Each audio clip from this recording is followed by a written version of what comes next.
Hey, this is Dwayne Smith at AthensTennis.com, and this is Doubles 102. I've already made the 101 video, so hopefully you've seen that, talking about the 4 starting positions in doubles and what your jobs and responsibilities are there.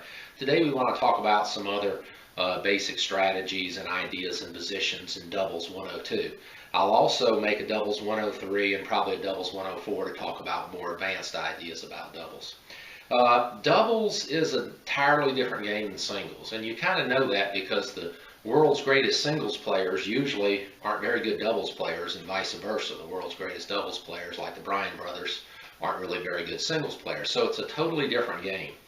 Some people say that singles is like playing checkers and doubles is like playing chess. And obviously chess is much more involved, a lot more pieces and positions they can move and stuff. And doubles is kind of like that as well.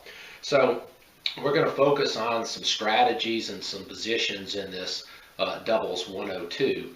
And I also want to bring in statistics. 2 guys that have really been doing a lot of work on statistics are Craig Shaughnessy, who runs a lot of statistics and stuff for the Pro Tour, and also Will Hamilton. He has a website, and both of those guys are sort of into the statistics, and based on the statistics, you know, what you should do to have a winning strategy. So we're going to be talking about that a good bit. Now, we're not going on the court today. I'm going to kind of be using sort of overhead diagrams so we can get a bird's eye view of where the players are, where the balls are, and the different positions and strategies. So in just a minute, we'll start talking about that.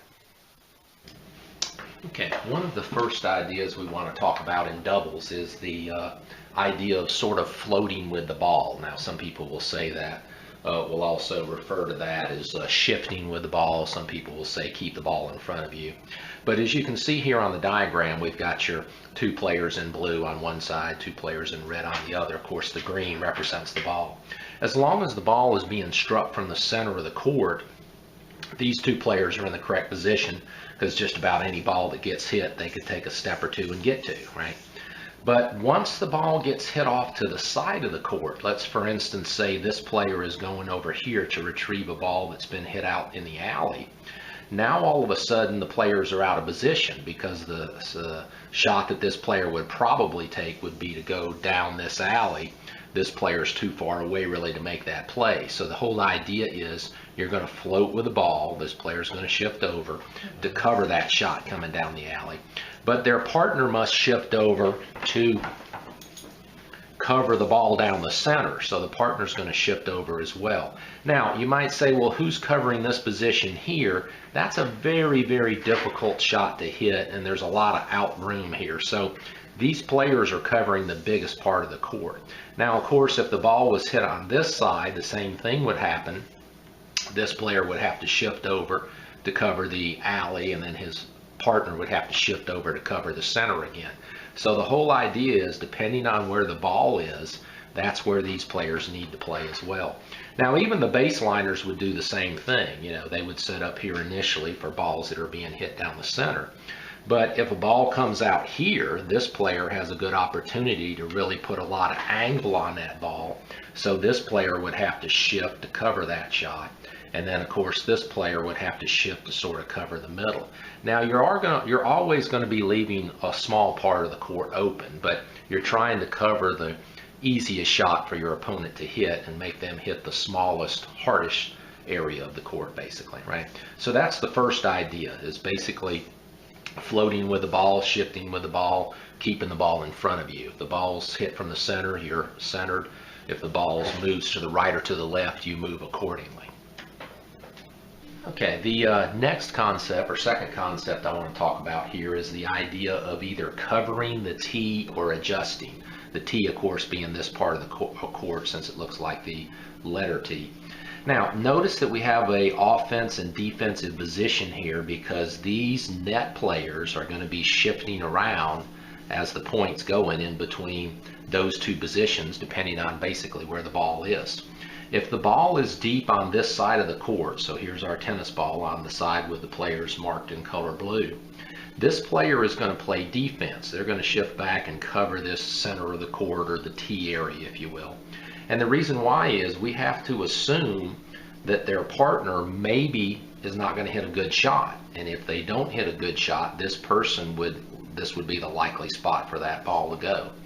Sometimes and oftentimes you'll see players out of position. This player will be up here, and that gives a wide opening location for a winner hit by this person. So make sure if the ball is deep on your side of the court, you have to be covering that tee. You have to adjust back and play defense, right? Now, if your partner hits a good ball and it does get past this net person and it gets back here deep into their court, then everything changes. Now, of course, you're going to move up because you're playing offense.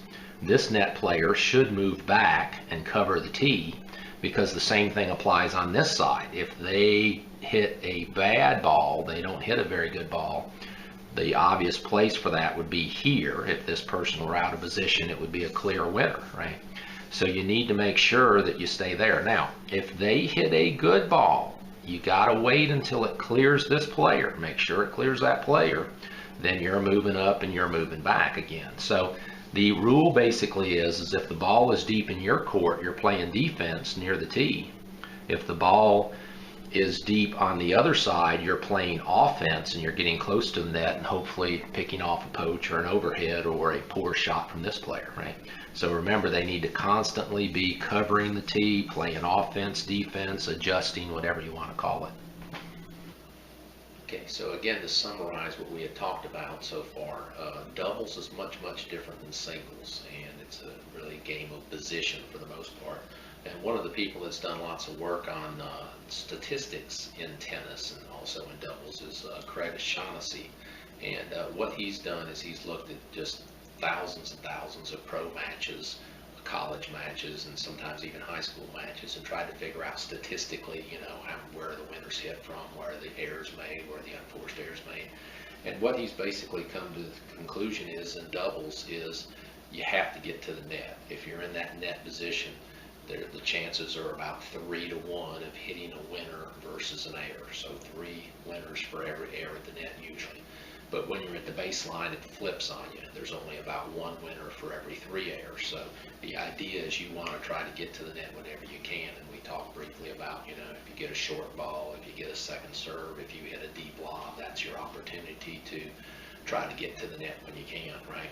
So again, this is doubles 102. In doubles 103, we'll talk about some more information and strategy too. This is Dwayne Smith, AthensTennis.com. See you next time.